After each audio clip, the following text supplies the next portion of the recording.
Hello, good evening. This is Tina Bird here from the UK in Southampton, and we're live tonight with Encounters with Tommy Hawksblood in the USA, in Hawaii. I'm from Hive, Human Individuals Visited by Extraterrestrials, and you can find me on Facebook and on my blog, or you can personally message me. I'm also on Twitter and other social media.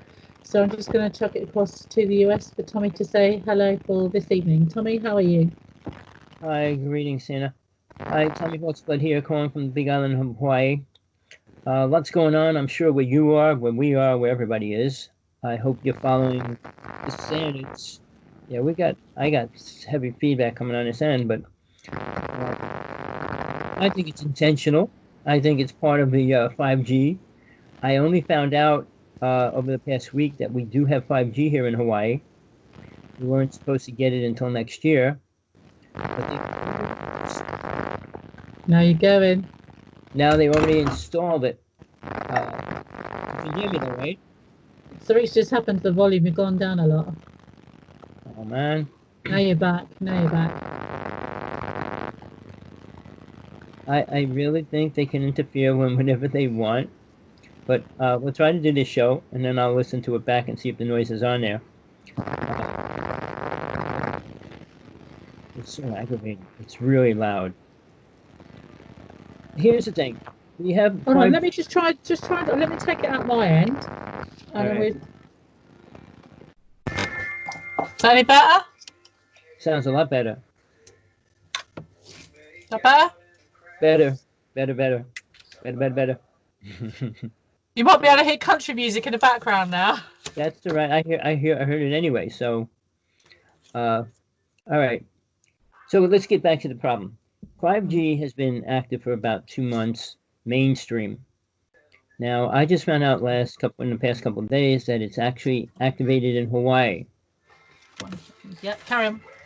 That being said, that means they put it in the schools, the hospitals, corporations already here. Now, one of the phone companies is using 5G here, which I only found out as well. So when they told us it's not going to be on for next year, AT&T's not going to get it for next year, but they already installed it in a lot of places. They're already going to be putting boxes up on everywhere they can. Realize they have to put a lot more boxes up for 5G to work. Now, I don't know if they explain this. When the commercials say we can get to more people, they have to put the satellite antennas up everywhere as well, which picks up the signal. The signal itself, though, is more stronger. It's much more powerful. I mean, if you wanted to put it next to your head, it can go right through your head and pretty much fry what's going on in there. Oh, I've seen some nasty pictures online of people with burns and the radiation detectors, and that it looks quite really severe stuff. I'm surprised they've allowed that. They've not done any testing on how it affects humans then. Well, no, they tested it when they were making it a weapon, and they realized they can use it for a weapon, which is what it was created for. So now they're saying they're not going to do any more testing because they don't want to let the public know how bad it is to the body. So think about that, people. I want you to go online, check out the sites, check people you know in the neighborhood, ask them to go to the hospitals. Anybody that's going, ask them what they saw in the hospitals. Most of the hospitals, these people say, go out and film your hospital. They're empty. Considering all these hospitals are supposed to be filled to the rim, no space, and they're building these tent homes and things. Now, even in New York City, they went to the tents. Nobody was inside them. So there's some kind of hype going down there. I mean, we have famous people coming out and say they have it. So it's real in one way, but is it as real, the same dangerous as what they're trying to say it is? Well, over here in the UK, I can speak from what was happening over here. First off, let me just send my condolences to everybody around the world, especially China, Italy, and people in Spain and Germany and other countries, as well as England. Our Prime Minister has been taken into intensive care here in the UK, which is very serious. But we've had a huge spike in related deaths. And again, I just issue that the deaths that they are saying is just people that have died in hospital. On another note, so COVID-19, even under conditions here, is spreading.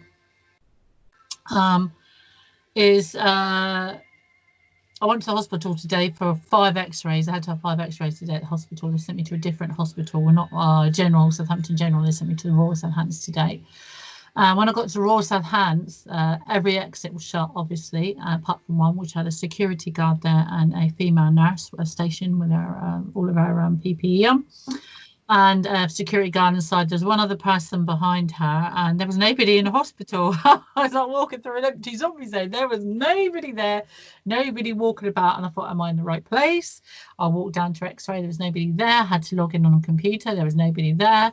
I walked down and stood in X-ray for about 10, 15 minutes. I was just about to turn and leave. Someone came out. He said, called me in and stood there with all my clothes on. They make me take my gloves off to stop contamination. They're allowed to keep my mask on, had my X-rays, and left the hospital. And I had free parking for the first time ever at a hospital. They let me. The barriers went up, so free entry and free exit. So that's another thing I wanted to touch on. So yeah, just about Tommy's story up there. So I actually saw that for myself, but it's not a COVID-19 hospital. There's no A&E at the Royal Southampton. But on to another part of the COVID-19. Pick up on a story over in the US from the Bronx, I believe. It was on the Sky News here 2 days ago to say that tigers have been tested positive in the USA for COVID-19. That banging you can hear is my dog running down the stairs. So the tigers tested positive. So zoonosis has occurred, but in the opposite directions, from humans to animals. Apparently animals can't give it to us, but humans can give it to animals. It's a zookeeper that made the animals sick. So there have been other reported cases, I believe, in Hong Kong of where the owners made the pets sick, and the World Health Organization said, quarantine yourself now from your pets. I'm not sure how you're supposed to manage that on walks and feeding. But apart from that, apart from anything else on the COVID-19, Tommy, do you want to move on to the UFOs, or are you just going to talk about anything else? Well, we'll go to the UFOs in a second. I just want to bring up the tigers in New York City. 4 of them got sick, and they're all recovering right now. I just saw them a little while ago. They were all doing good. Well, like you said, they said it was probably the zookeeper that brought it to them, or one of the people that worked as far as feeding them. Now, I've been trying to pull up. They're trying to say it doesn't go on meat. And I said, if it could go on cardboard, it can go on steel. Why can't it go on meat? What I'm saying, I mean, I was saying, like, in all these commercials now saying we don't touch the food. The pizza company parlors, they said we don't touch it. We bake it at 450. We don't touch it. It goes in a box, and we never touch it. They're trying to tell people that they're not touching the food. Now, Burger King, McDonald's, all that kind of places, I don't eat that kind of food, but I wonder if they're all wearing gloves and how they're doing it. But I truly believe it can go on meat, if it can go on steel or paper or cardboard. But if you notice, a lot of the countries in the United States is starting to go down a little. So but how can you not catch it on meat? Human beings are basically, we're meat. If you get it on your skin, when you make you inhale it. You take a hamburger and you squeeze the patty together. Please, just do contact. If you've got gloves on and someone sneezes in their room, when they make dinner, do you put gloves on and make dinner? Not at home, because everything's freshly made. If you're cooking for your children, but when they put the meat in the package, they got to put it in the package. All those things, but everybody touches the package. You can have gloves on, but somebody along the way is going to touch that without their gloves on. So I'm just saying, it's going to affect the meat. I mean, can this virus go through plastic? Probably not. But it's just, I'm just saying, we're going to have to be a lot more careful, because we're trying to get to the top of it, which we're getting there. Hopefully it'll go away as fast as it came in. But in the interim, this whole thing about 5G, I want everybody to go online, check out 5G, because right now there's big people coming out admitting 5G is dangerous to the body at every level. The one I just listened to last night was the retired president of Microsoft in Canada. And he says they were testing it, and they realized it can do what they wanted it to do. But they also said it also affects the body. Now, there's multiple scientists coming out. There's about 100, 200 something, all talking about the dangers of what it does to the body, how it affects the body. So please do a little work, research, check your hospitals. Let's see how much of this really fits together. How much of this is really the virus? How much of this is really 5G? Are they working together? And I'm telling you, I feel they are totally working together. One feeds on the other, and the other one feeds on the other. So it's growing, and that's why it became what it is today. What strikes me with this COVID-19 and other things, that there's so many different symptoms. I know there's three, like a persistent fever and a cough, but it's affecting so many people in so many different ways. Is it the same virus or is it mutating? How could you get 25 different symptoms for one thing? Like if you've got Ebola, you've got bleeding, breathing difficulties, and you're going to die. But with this, it's like, well, it could be a cough, it might not be a cough, it might be this, it might be this, it might be a sore throat. What is it? How can you have so many things? Now they're saying, an interesting thing came up this morning on the BBC News, that a lot of patients aren't dying from the COVID-19. They're dying from the body's immune reaction. The body's immune reaction is overreacting to the virus to kill it so quickly, and is actually killing the human beings. So our own immunity, trying to kill the bug, is actually overproducing what it needs to in the body, and that's killing us as well. What is it? Well, here's two things. In our body, we have lymphocytes. And what they do, they kill any virus, any bacteria, anything that's wrong in the body, they kill it, and then they put it into the blood, and the blood pushes it out of the body. There's only a certain amount. I mean, I'll use the word million. I don't know exactly the numbers that we actually have. But when we have, it's picture an army, and you're going out to the battlefield. You got 1 million people out in the battlefield, and you're fighting 1 million people. Well, it's pretty well even. But if you go out into the battlefield and there's 5 million people out there and there's only 1 million people fighting, it's so much harder for them to fight and win and overpower the other army. So we have so many toxins coming in the body right now, and they're making sure that the lymphocytes have no ability to block. Because our immune system, before mankind screwed it up, was capable of destroying any kind of bacteria that came in the body. The body was created perfectly, and the human race destroyed that. But on top of all that, the new number, 70% of the people dying are black people. So now they're trying to say that it's the black people that are more affected by it. No, the numbers are there. Basically, right now in the United States, it's 70% black to 30% white people. So, is it male or female getting it more? Because here in England, I think I'm not sure if it's the females are dying more or male. It's one of them, 50% right there. But the one sex is more prone to it than the other, rather than race. I think it's gender. See, it's all lies now. And the only way I would say, the first thing is, if we could look at all the birth and death certificates, they have to list the primary cause and the secondary cause. They said on all the death certificates, it's going to be a secondary cause, the virus, because most people die of pneumonia, the first thing. I mean, water in the lungs. I mean, it's the valve that goes right on top of the lungs that gets affected right away and can't work. So I just watched 2 doctors showing how that happens.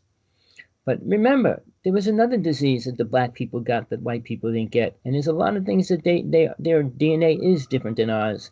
And when they've only got, was it one strand difference than us or more?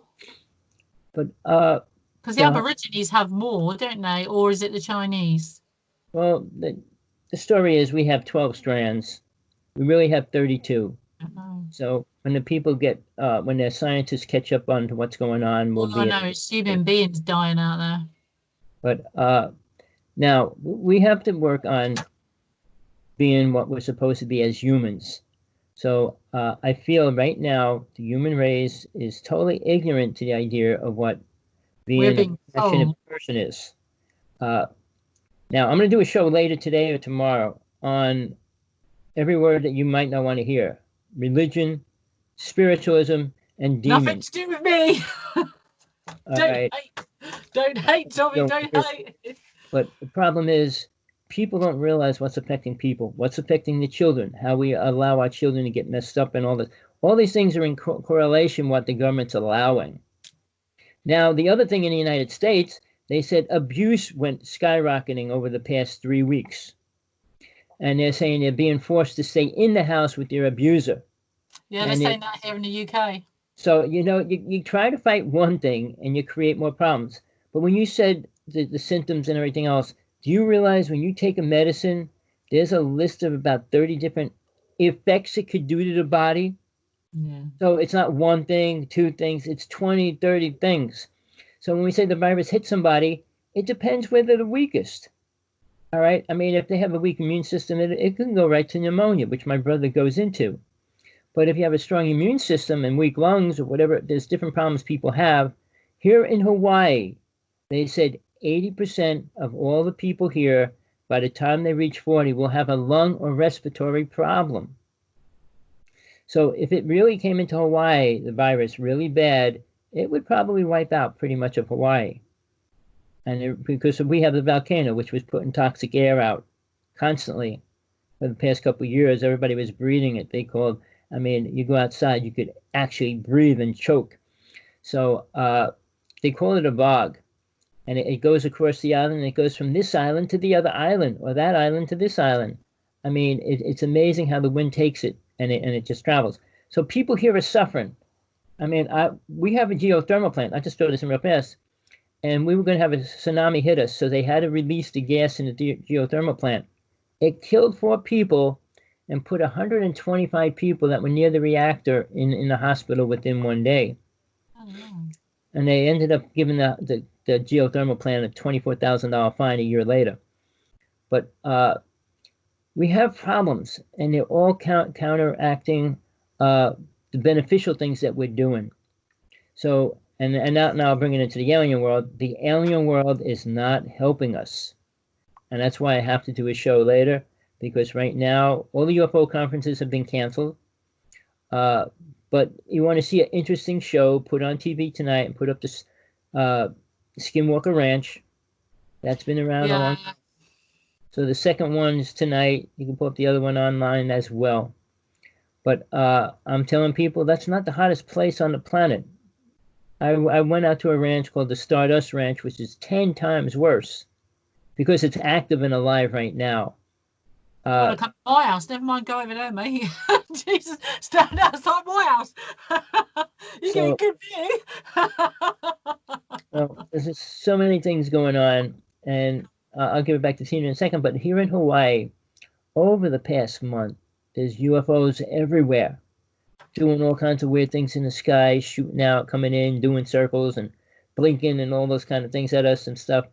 So people better get up to speed what's happening, do a little more research, and don't accept one speaker as the truth. Pull up as many as you can, because you'll get pieces of the truth from each one of them. I don't see anybody out there giving you the 100% truth of anything that's happening. Or even know it. But Tina, your story is incredible, and I know you're going through a lot, but I want to keep always bringing it back to that, because we're trying to do this show to bring a little more awareness what's really going on in the UFO world, not what people dream, wish for, and hope for, and pray for, whatever. But I'm going to hand it over to you, and you can go whichever way you want with that. Well, thank you, Tommy. It's interesting the topics we bring up, because we like to touch on weekly stuff. Different things occur weekly here and different things around the planet. So, but we're mainly about UFOs, and Tommy's like spiritualism and things like that. So we're a bit of a lucky dip back. But yeah, there's one thing that comes to mind saying that is something we said on one of our shows a little while back. I think it was you actually said it, Tommy, about Dr. Stephen Greer. He's into I don't know if anyone's I've seen some of Mr. Dr. Greer's stuff, and he's about like all bright light and contact the great aliens. But he brought up a interesting thing he said about one of his briefings. Now he actually brought this up, as well as a couple of other people that have come out within the last 2 or 3 years. Now I'm not taking credit for this. This is a shout out to all the people who have worked in the US military, the British military, the Russian military, and all kinds of military around the world, have said that there will be a huge false flag event around the world, something that will affect the whole population before a disclosure event. They said this false flag would arise, it would go on for 1 year to 2 years, and they wanted to test this first to see how the population would react to the run up to disclosure. Now, either this is it, and Dr. Greer is correct, and this is it, and the US military and other people saying that a pandemic would come upon the earth to cull the population in order for things to move forward. So watch this space. What he actually said could be generally correct. But on the other hand, there's the in the UK here, just in Southampton, people, astronomers, and in the local paper and the local news. I'm going to shout out to the Daily Echo now, Southampton Daily Echo. And there's been some things seen over the ISS on the 5th of April. A massive fleet of different UFOs was seen flying over the US, the ISS in space. And also there was a crossing of the moon shadow on the 26th of March. There were 3 UFOs seen coming out of the back of the shadow of the moon. And a place called Newton Abbot in Devon in England, the other side of the New Forest there. Pictures have been taken of a UFO. It was the National Aeronautical Society that traced things, said that it wasn't shown on their radar, but a lot was seen by lots of people, and a photographer of one of the local papers took pictures of it. And that's also, you can find that on the Facebook of the Daily Echo in Southampton in England. And that's at Newton Abbot, and also in the New Forest, just wherever I live. So the other night I went out and I wasn't quick enough. I went outside to let my dog out for a wee. It was getting quite dark. Oh, well, it was quite dark. It was between 12 and 1 o'clock in the morning, maybe a bit later. And as I opened the door to let my dog out for a wee, I just looked up in the sky, and there was this huge, it wasn't white light actually, it was a yellow light, and it looked about that big from where I was, so it must have been absolutely huge in the distance, and you could see it was like a trail. It wasn't like a meteor shooting past the sky. You could see this thing looked yellow. It was burning. It was huge. It looked like it was just scraping the atmosphere. It was like it had come in, and there was like another thing similar to it. And I ran back in to get my phone. When I come out, I just click, click, click. There was nothing in the sky, but I managed to get pictures of what it looked like to be a huge black triangle. But I put pictures of that on my Facebook page, so check that out. That's just literally come off my phone. But with it was in the sky. That was all that was left. I couldn't see it with my eye. I just zoomed it in on my pictures I took. This was the same time and the same evening. This was pictured in Newton Abbot in the New Forest on the same evening. And on the same night in the USA, one part of the states recorded the same thing that I saw as well, at a different time, not the night before, the same night. And these things going through the sky, apparently they said they look like flares being dropped. Well, I've never seen a flare looking half the size of the freaking moon from a distance, excuse my language. So there is definitely more activity, more UFO activity being reported. I would like to know if there's more abductions being reported or happening, or if abductees are having weird dreams like me. This last, I don't know, it could be psychological, where you're home, where you've been on, closed down, everything's closed down. But I've been having some weird ass dreams, let me tell you, this last few weeks. Normally I don't dream. I have the odd dream, but it seems very, very rare, very, very, and you can tell it's a dream. When you're having a dream.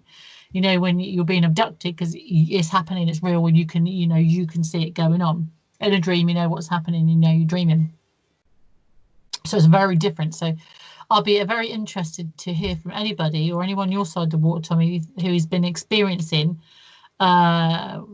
contact issues, or they feel like they're on alert, or they feel like they're getting being contacted again, or they feel like they've had a premonition that's come true, or like they told me that the others are coming soon. That was in 2012 and nothing really happened.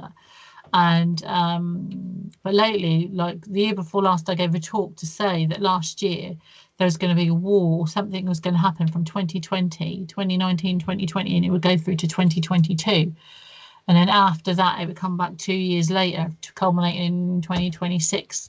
That's all I know. But if it wasn't a war or world ending, or something like on a war, COVID-19 is a war. Is it that? Did they try to warn me about that? I have no idea. All I knew was going to be some kind of war that was going to wipe out a lot of the population. And COVID-19 is doing the same thing a war would do. So over to that, I will chalk that back to Tommy in the Hawaii. Tommy? All right. Oh, no. Here it goes again. Because I had feedback coming back. Stephen Greer came out, I'm trying to think what year it was. I know around 96 he started becoming famous. I had a friend of mine who was doing research on him, because he was a doctor, claimed he worked in all these hospitals and everything. I had a friend check out. He checked it out and said, there's no documents of any of the work he did and things like that. And all of a sudden he had lots of money. So the disclosure is not going to happen the way he perceives it. He came out with an alien 2 years ago. He came out with this little thing that was supposed to be an alien. And he spent the whole year promoting this little creature that he said was an alien. And they proved it recently that it was DNA. It was a child that was probably aborted because it had a disease when it was little. Oh. But he claimed it was an alien.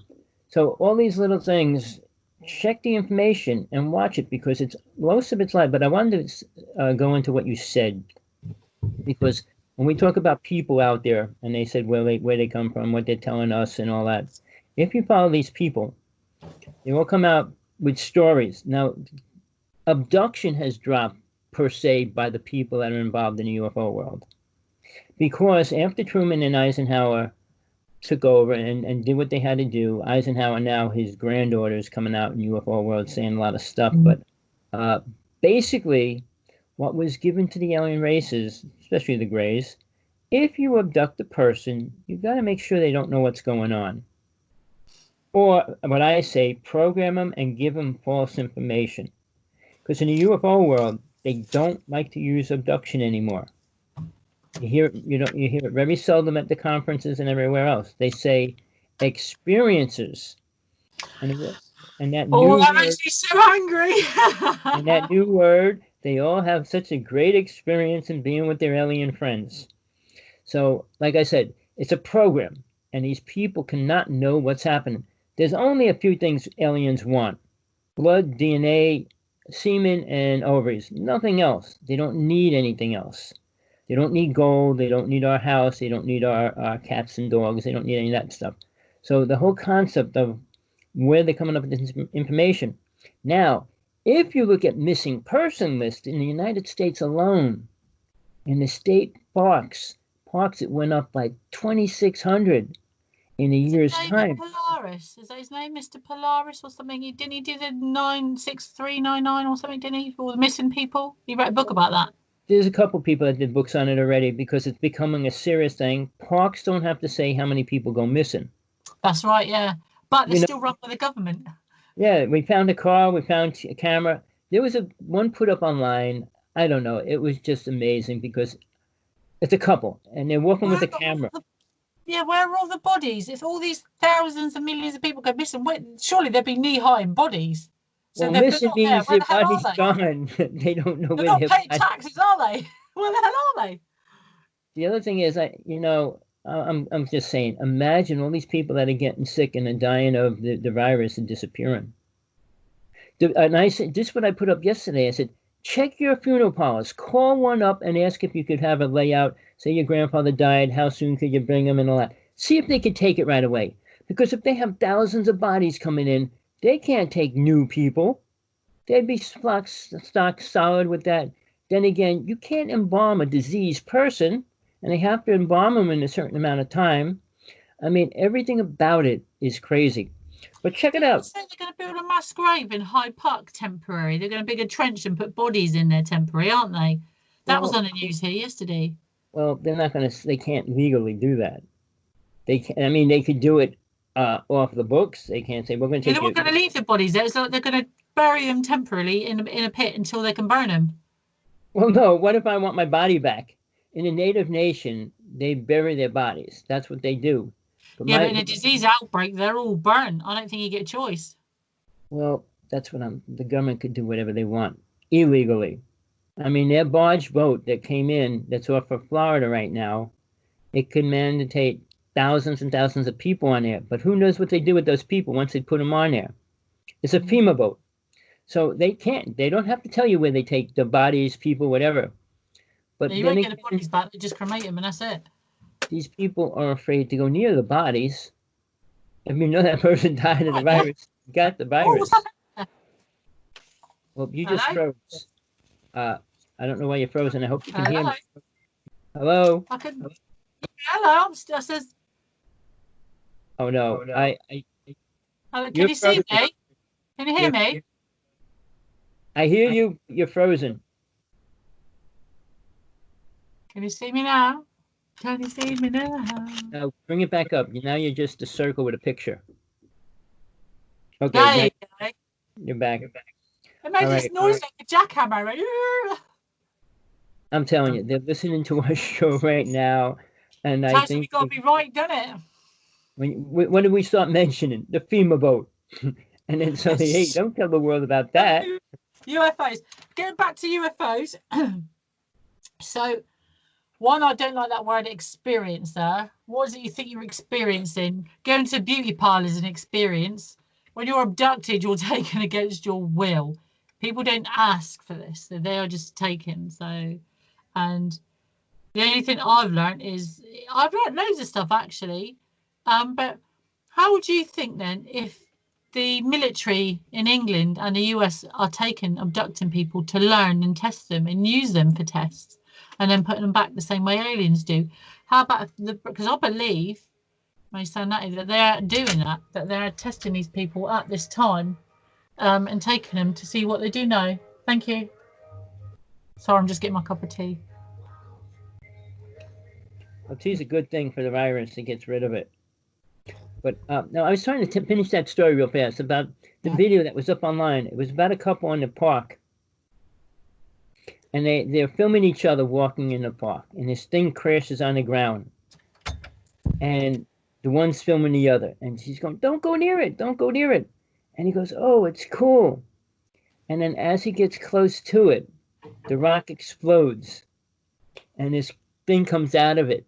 Now, she's filming this in the park, supposedly, right? And she's talking to him. And then all of a sudden she screams, and you see the camera go flying up in the air and everything. Now, one of the park people had the camera and said, this is the footage that we filmed. The car's still here, but the people have never been found. It was a super elaborate hoax, which it probably was at one level. But if you watch the video, you really believe that the one guy got abducted and the girl got abducted as she was walking towards it, screaming to her boyfriend, don't go near it, don't go near it. But it was interesting. Getting back to what we're saying now, what's happening right now, when these people come out with experiences, I've been dealing with thousands and thousands of them, and I'm tired of hearing it. I don't hear no stupid story, how good the aliens are, how they're helping them, how they went on this trip up into space. Now, like Tina, she doesn't admit it, but she's exposed to radiation. Thanks, Tommy. I'm not entirely about that. She's been on this ship too many times. but I think they're keeping her alive because they still need her. Most people get exposed to radiation, they die right away. So if it's high doses, they wouldn't be around too long. But you do have all the symptoms. So people, I'm keeping her on as long as I can. Thanks, Tommy. Keep me going. Eh? I'm half a pint of my blood, mate. Have some of that. Mind you, yeah, look, I'm going a bit red, ain't I? Radiation burns. We don't have shows every week because she's always getting something happen to her. So last week, I fell down the stairs. Well, I'm not sure if I blacked out. I fell down the stairs. I went smack. And if you look on my Facebook, my leg is like, I thought my looked like my bone had come out of my leg. Oh, that was about an hour, half an hour before the show. I couldn't even do anything last week. And a few weeks before that, show didn't happen because I was in hospital or I'd been vomiting or something. Excuse me. Or you were pregnant. Yeah, Go on Facebook, check out I had this pain. I had like 2 or 3 mouthfuls of my tea, my food, and all of a sudden this weird feeling like my stomach was rolling, and I went from, I'm not exactly thin, but it looked like I was about 9 months pregnant in about 10 minutes. It took about a day to go down. And I've had that a few times. So, but that's been recently since I've had the weird ass dreams. So they're coming back. So we're doing something. Like I said, her friends are probably playing with her right now. My friends. What I wanted to ask you about, all right? Now you said that they know you can communicate with those children, right? Yeah. So, and you said they all think the same, right? They all have the same awareness. Yeah. Now, do you know what kind of feelings they have? How old are they, would you say, right now? For one. Right, so this is going a few years now. So when the ones in the pod, when I saw the ones in the pod were babies. They're about 8 months in along. that would have been approximately the size of an 8-month-old baby in the womb. But mentally, they had like 45 years of memories. But it looked like they stopped between 8 months and 2 years before. Because it happened so quick, I couldn't grasp the timeline, but I could understand that there was a gap missing. Now, they all of them, those babies hadn't been born or matured or hatched or what have you. They all had the same. They were all like the same little voices, and they were all the same but different.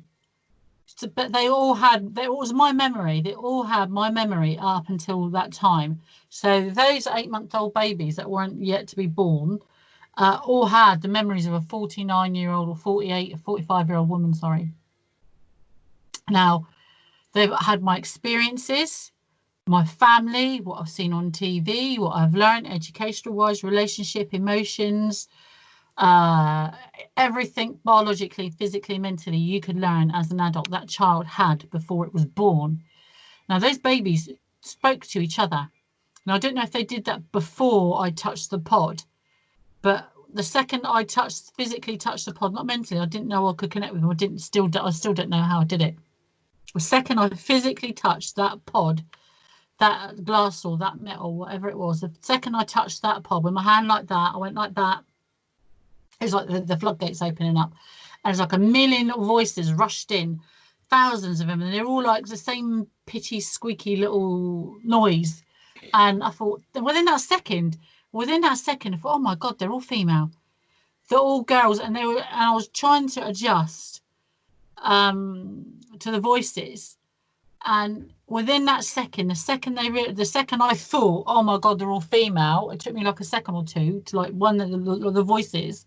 I don't know how long. I could have been there for an hour, but to me it was a second. Literally, I put my hand on, the floodgates opened up, and I stopped seeing out of my eyes, and it was like they all rushed inside my head, and I could see inside my head like millions of these little voices. And the second I realised, after a couple of seconds of taking it in, I thought, they're all female. They're only breeding females. The second I thought that was it. For a second, they all rushed inside my head. Not them, the grey ones and the tall ones, all the ones that would stood behind me watching this. It was definitely some experiment on some level. And they all rushed inside my head. It was like the floodgates opened on the other side. So I'm not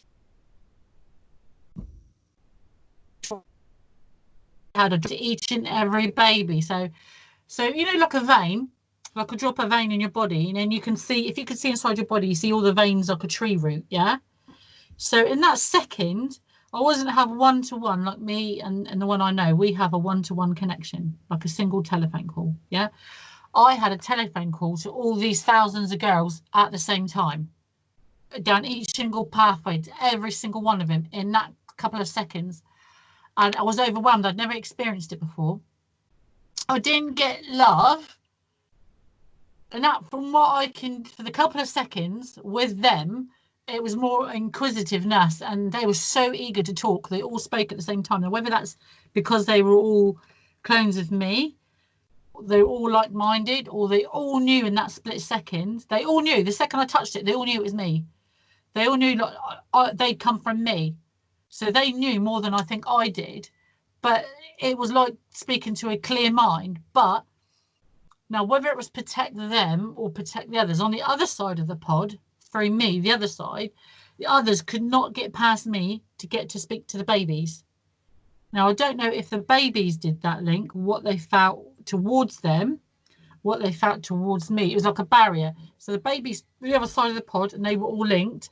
As far as I was aware, no one else in that room, all the beings behind me, couldn't link with the babies, or were not allowed to, or as a safety cut off. I don't know. I stopped hearing the one next to me. The second I touched the pod, I stopped hearing any of them.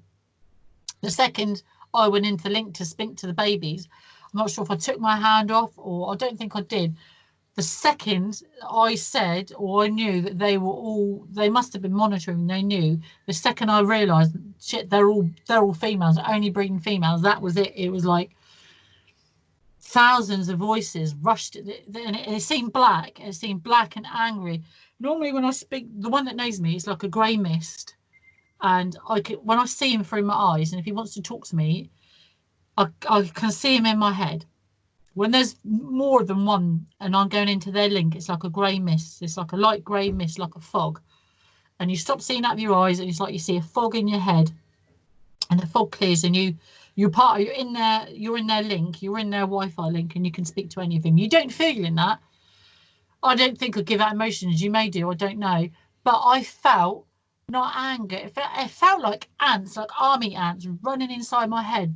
It was like that, all coming from every direction, really aggressively, really in there. And they were turning over everything. They didn't know how I knew they were all females. That shocked them, or that frightened them, or that caused some kind of security reaction. They were there. And then within that second or two, I'm not sure if they all pulled out at the same time or something happened to stop them invading my brain, or the babies wanted me to talk to them, or what, something happened in that couple of seconds. And I knew then I knew once that had happened, it wasn't like a breath. It was like a second of relief, if that, like the second you take to have a breath. And then I'm not quite sure what happened, but I knew the second they left me, like when you pull a needle out, the second they pulled that cord out, or that connection broke, or what have you, that they didn't even know. They didn't even know either the babies could do all that, or I could do that, or half of the beings behind me didn't know that they were all female. So, or they didn't know, or so if you come from a different ship or a different link, you don't know until you connect that link. They did not know how I did that. They didn't know how I knew they were all female. I don't know. I still don't know. And I don't know how they connected. So, but they didn't want me to leave. I think they had lots of questions, and I got distracted, and the link was broken, and that was it. But getting back to your answer, the one they brought over to me, now, they showed me, to distract me, they showed me other parts of the ship. When they yanked me back to this this table to get on with whatever was next, one of the beings, when I was there, originally, when I got up off this, they never normally let me walk about before. This was the first time I remember that they let me walk about, and I felt controlled, sedated, and very drugged to taste it. When I got off the bench to walk towards them, I had some kind of rag on, or it looked like a rag or something you put on at a hospital gown, but it would look like a rag. Anyway, as I walked very slowly and controlled towards these pods, this being made itself known to me. It rushed forward in front of him. It perceived me as a threat. Its face didn't change, but I got a feeling of anger, or it was upset, and it clearly did not want me there. So they do show feelings. Their face doesn't move. Their face doesn't show feelings. I think it's all is it psychological or telepathical or whatever it is. It does that, and it wasn't emanating that directly towards me. It was emanating it. It was trying to tell the others and warn the others behind me.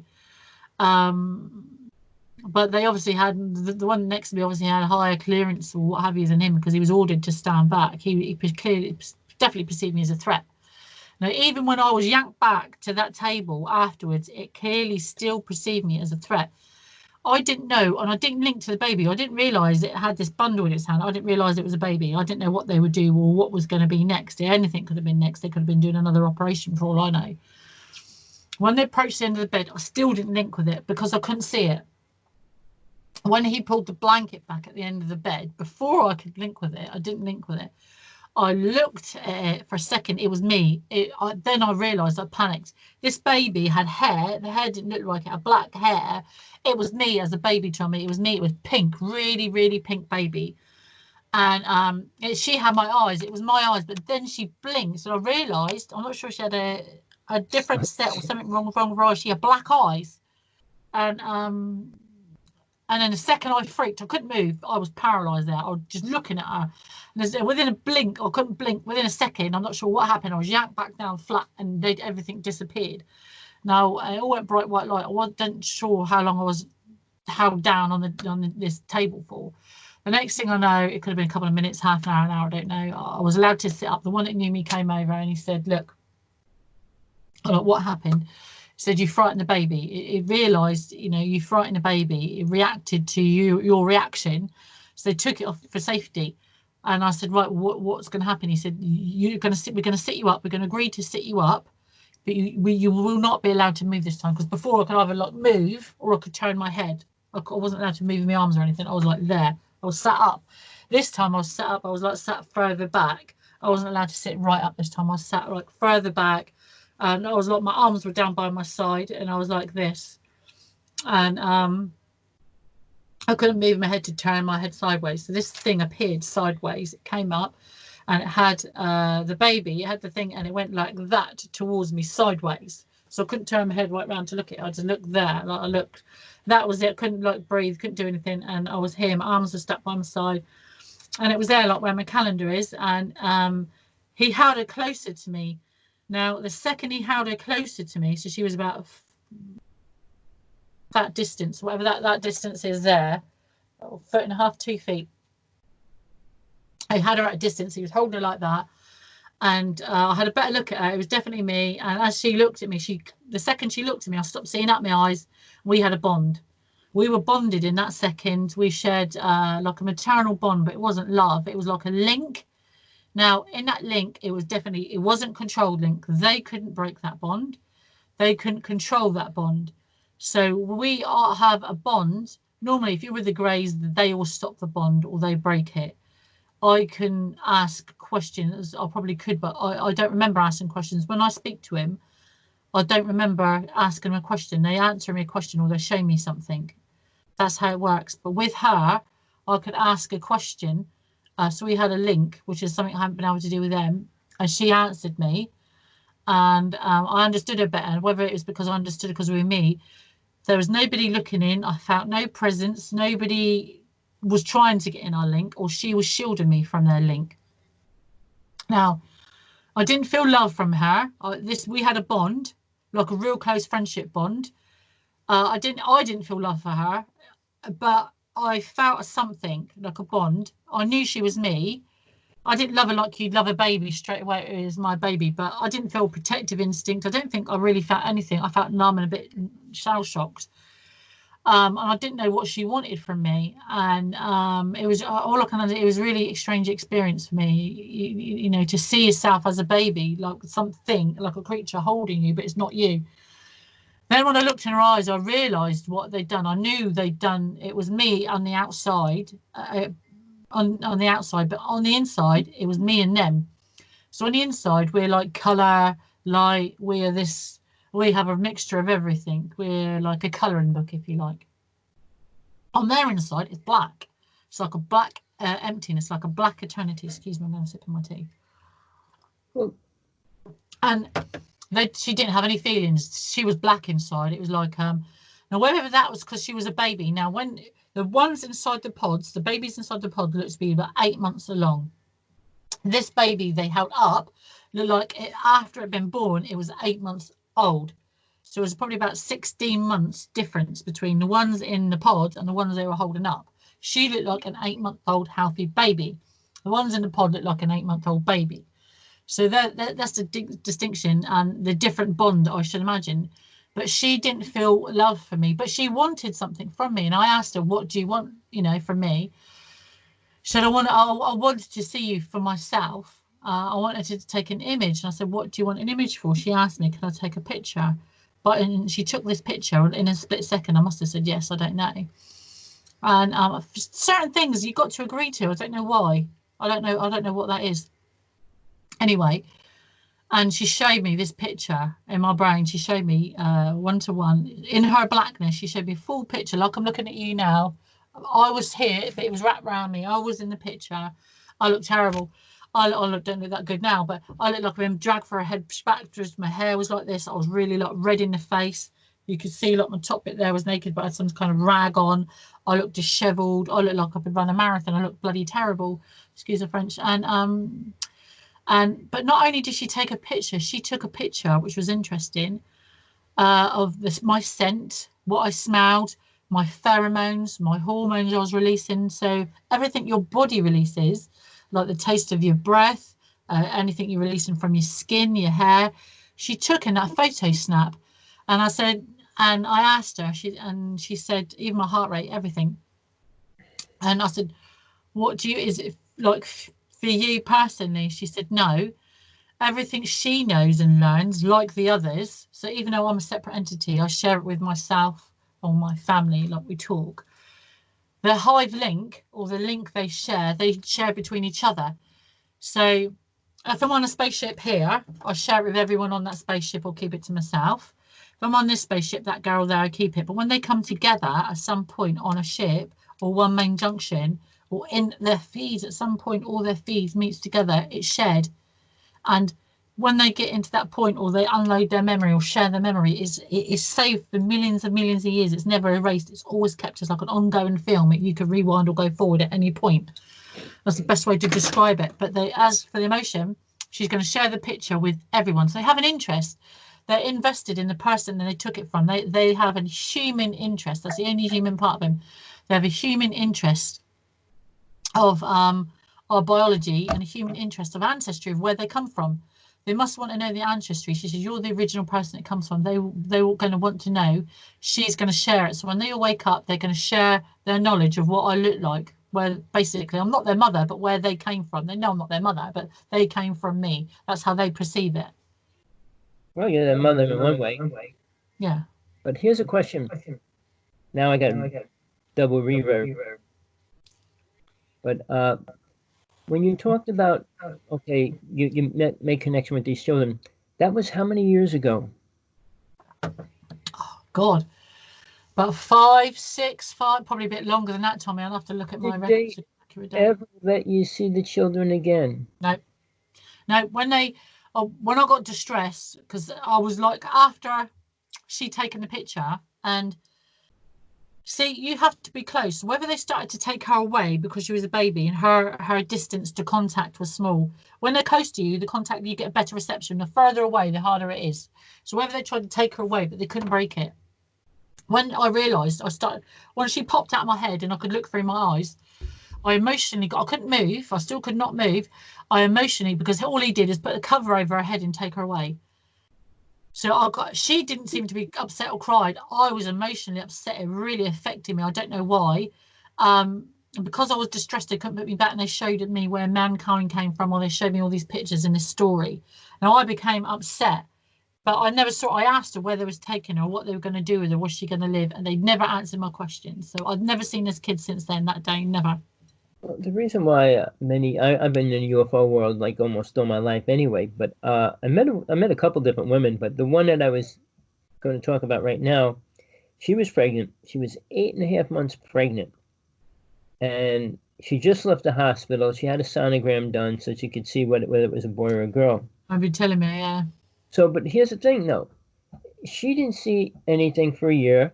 She got pregnant again. They took a second child, and she didn't see anything again for another year. But that third year after the first one was taken, she was allowed to see her children, and she said she knew that they said she'll never see them again, but they wanted to let her see them. And she did. So I'm just wondering if they're ever going to let you see those children again or not. Well, after that, a couple of nights after that, well, I think it was a couple of nights now. I'm not quite sure. You either get taken once and never again, or a succession, and then all seems to be either late summer, early winter, or earlier in late winter. It's really weird. Anyway, it was one of those times it seemed like they was taking me in concession, and they took me one night. They took me. I'm not sure if I asked this question, and I was on one of their craft, and it was another time. After that time, they let me walk about. There was another time they let me walk about. That's like, it's taken years for them to let me walk about. Always with a little one that knows me, and I was in this little really tiny kind of room, and it had like panels on the wall, but like a window you could see out of it. He had to walk up a little thing, but there was like panels you could just like put your hand on, like black panels. And I looked out and I could see like we were pulling away from Earth, and that was kind of it. And he distracted me, said, did I want to try and have my, did I want to put my hand on the panel kind of thing? I'm like, no. And then I'm not sure if I said or asked a question. He said, oh, you know, kind of thing, and asked me. I'm not sure if he asked me or it must have been a question. Next thing I know, it went bright white light, and I'm in this thing being strapped. They put me in a bubble. I'm on this bubble, and it was like being strapped to the front of a rocket. And he was with me. And we're the next thing I know, we're the other side. We flashed past something, we're at the other side of Jupiter, and this huge thing, it looked like a black submarine. It was like a man could never have made anything that big. It was absolutely freaking huge. When we got under it, we couldn't even see Jupiter. Now, when we was on board that, when they zapped me on board, I was about for a couple of seconds on my own. I don't know how long. The other one that knows me was behind me. He was behind me the whole time, so I wasn't sure if he was controlling me or what. But I knew he was there. He was directly behind me. And as I just turned, this little being, a bit shorter than him, but 2.5 feet, 3 feet tall. He was white. He just had something in his hand, and he put his hand up, touched his panel, and all these lights on this wall lit up, and he was touching lights, and he just turned to look at me, and he wasn't phased at all.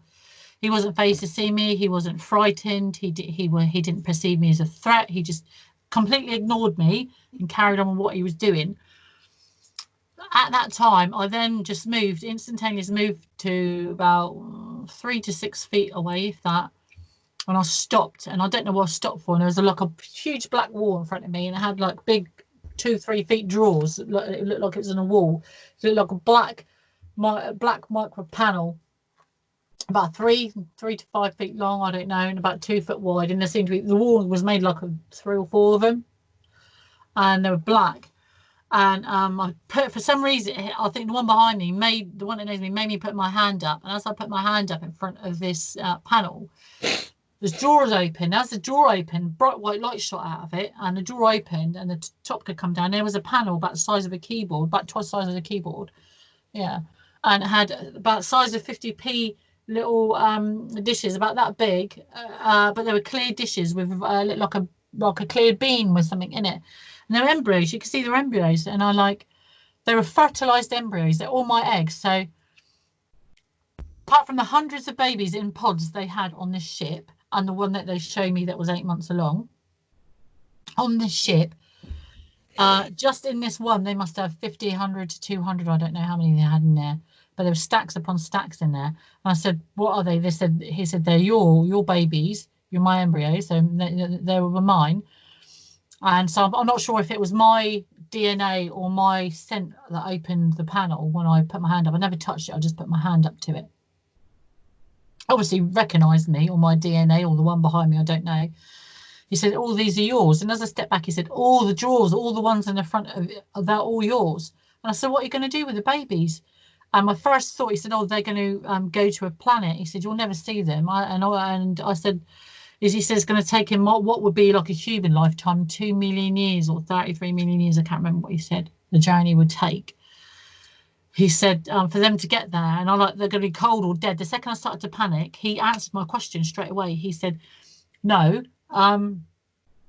these babies are asleep. They're kept asleep in a drawer by the light. He was trying to explain it to me to keep me calm. He said the light keeps them sedated. It keeps them asleep. When they get there, the being that you saw, there's 2 or 3 of them on this huge ship. He said, we'll wake them up the other end and grow them. So they'll be asleep for the whole journey. When you wake you up, they go there. So when I went to walk along the rest of the passage, Tommy, there must have been millions and millions. If I was in one segment in that ship, and given how big that ship was, you could have fitted 25 or 27 football fields in just in the size of this thing. So there must have been enough for like 5 planets or 10 planets worth of people in this ship. If they had hundreds or thousands of my embryos in there ready to populate, so they're going to populate this other planet. He said, I'll show you the planet to calm me down. He got me straight off the ship again, put me straight back into this bubble. Off we went on this journey. And we did it was like being strapped to the front of a rocket in this bubble. And it did like a twisty, turny thing, like a roll maneuver. And I said, why do you do that? And they said they can't fly through black space. It seemed to be like real quick. But like as you charge a dart, that quicker than that. But for some reason it twisted because it can't go from point to a different place in black space, whatever that is. I don't even know what that is. Don't even know what that means. And he brought me out. As we went down, we come up. And as we were at the top, there was, we were like at the top looking down, and there was like this planet that wasn't looked like, I didn't know it wasn't a planet because apparently planets are round and not like kind of flat. This thing looked kind of like black. There was a moss green planet that was emitting dark green light, a small one about that big, and this planet looked about this big with the top bit missing. It looked black, but there was a light emanating from behind it with a couple of other smaller bits around it. He said they're going to populate that planet. All the ones on that ship were going to populate that planet. I'd never see them again. I'd never know them as babies, but they'd all have that, you know, the picture that one took of me. Yeah, that memory. They'd all have that memory of me. See, all right. So I don't know where the babies in the pods went. I don't know where they went, but these were tiny embryos. So in the petri dishes. So I don't know. They were the ones in the petri dishes were populating the planet. The ones in the pods, I don't know what they did with them. Here's what I'm trying to figure out. Okay, if they have your awareness and they're not even born, do they lose their childhood? And when they're born, are they like totally aware beings already? If they have from my understanding, they're babies, so they would be defenseless. If they were born, like he was obviously holding, they obviously had to grow her in that pod. So when she's come out of the pod, they've had to feed her, wrap her, they've had to care for her, wash her, feed her, because humans have human needs, pee and poo. She didn't make any, she had lips, in fact, not like their lips, their mouth and that doesn't move and their face doesn't move, and now it doesn't move. But hers did. She blinked, she was looking, so she needed stimulus. They must be supplying that to them, because if they wanted them more like them, like clones, they would look like them.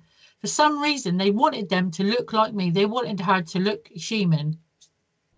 So they're obviously growing them on the ship and feeding her human or whatever food that they were eating. She was a human baby. So, but at a human baby, she could sit down and have a full-blown conversation with you about physics, because she would know that. Now, what baby in the world, you know, instead of screaming, could look at you and say, "Hi, Tommy, what's on TV today? Give me a crossword. Can you change my nappy? Can you feed me?" Now, whatever I learned in 40 years as an adult, she's got 40 years worth of knowledge crammed into her. Right, but see, she's even born. Baby. All right. And then what I learned, I mean, it took me a while to figure it out. When a woman gets pregnant and has and having a baby form, well, at conception, it would be a female if she didn't have sex with a guy. It's the male gene that turns it into a boy, but the girl's capable of having a boy, a male or female. But if the male didn't get introduced to that and she could get pregnant, it would be a female. So what I'm saying, all these are females. So what do they do? How do they actually make them, whatever the word you want to call? I mean, they're already kind of alive.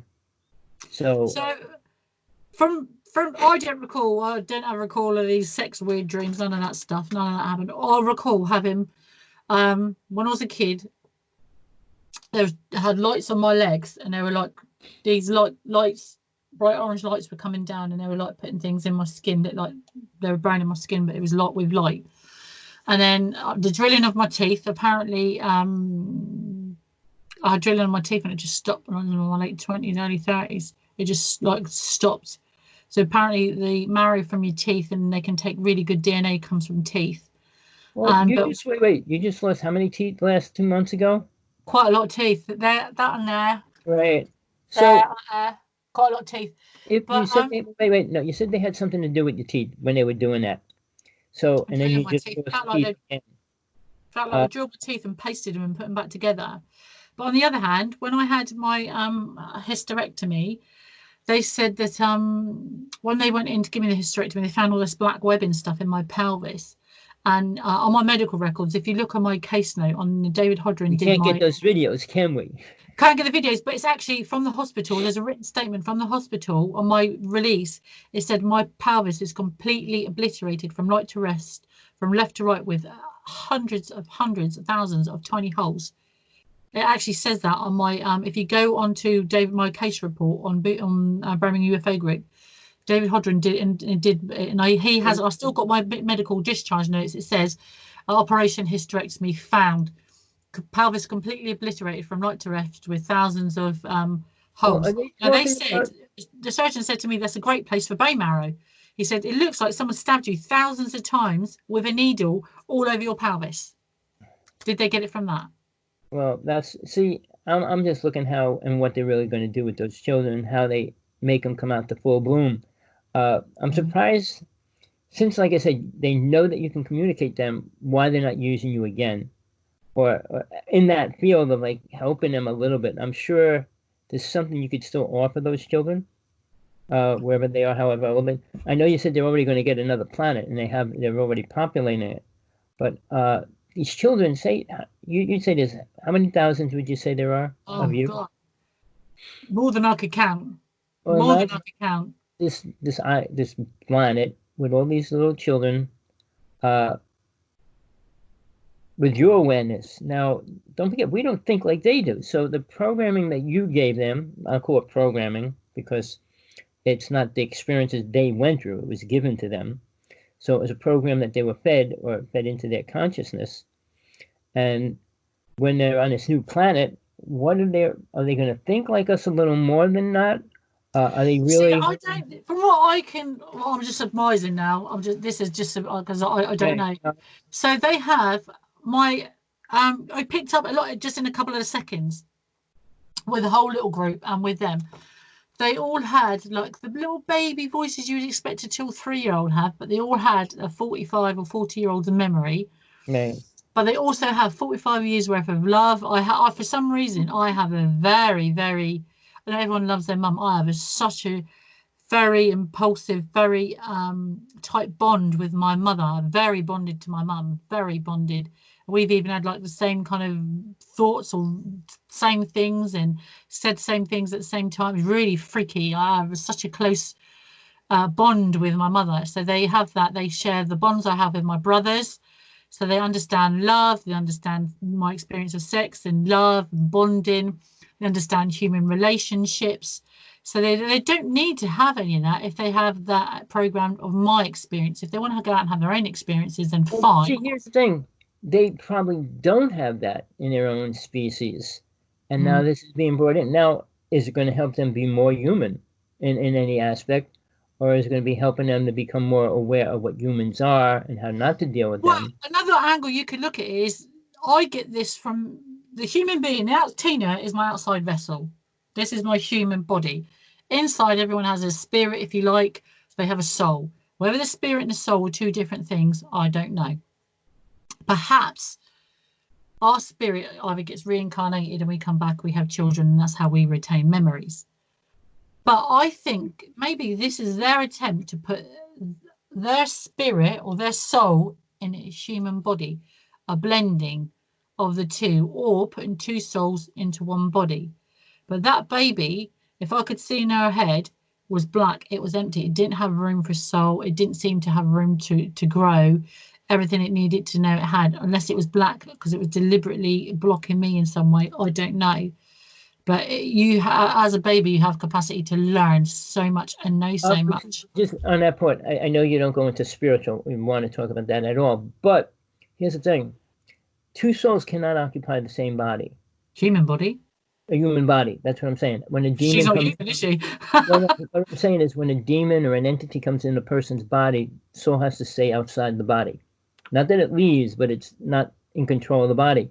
So if they're trying to rearrange that, whether the aliens are aware of any aspect of a god or higher energy, where they actually got created.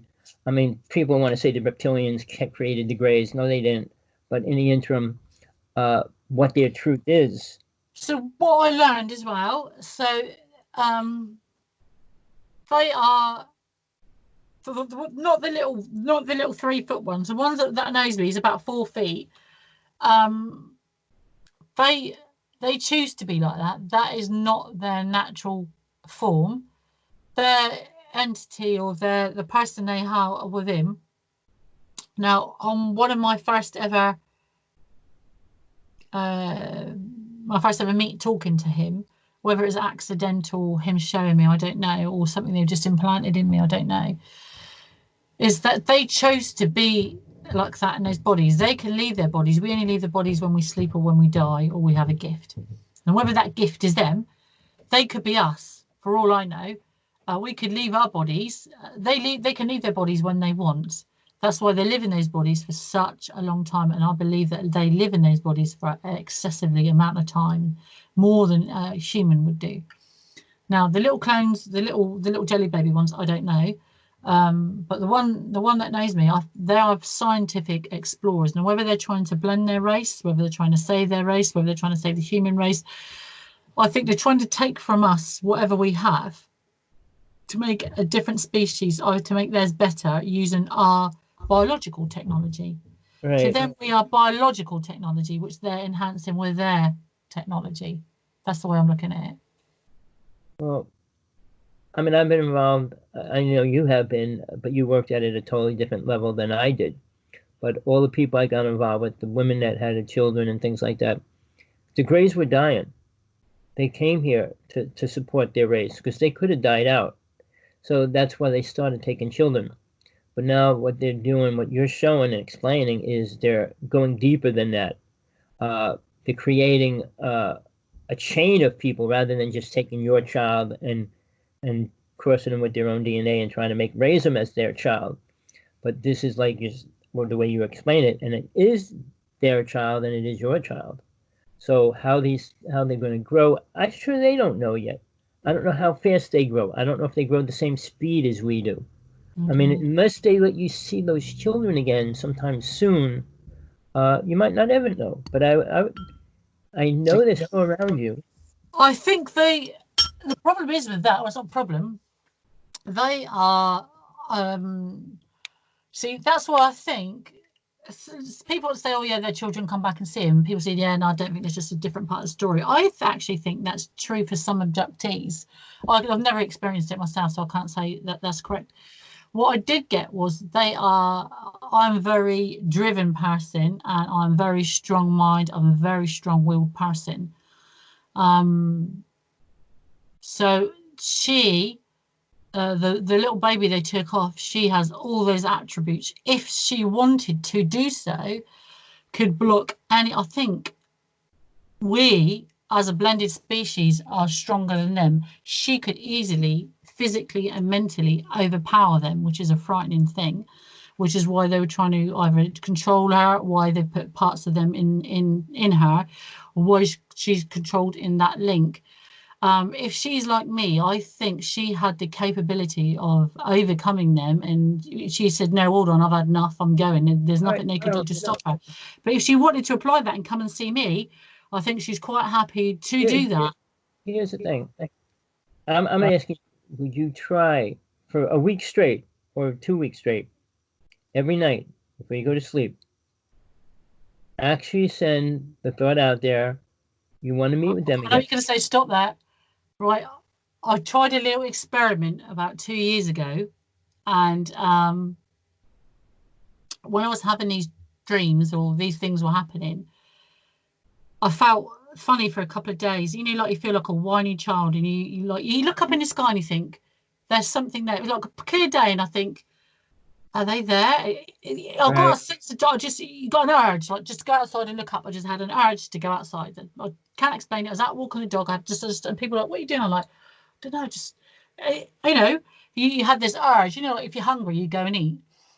I just had this urge. I don't know what the urge was. And anyway, so I had this for a couple of nights, and then I thought, no, what I'm going to do is try it during the day. So I went outside during the day, sat in the garden, and I just sat there and concentrated. And I wasn't concentrating on them. I was trying to concentrate on copying the link, you know, the grey link.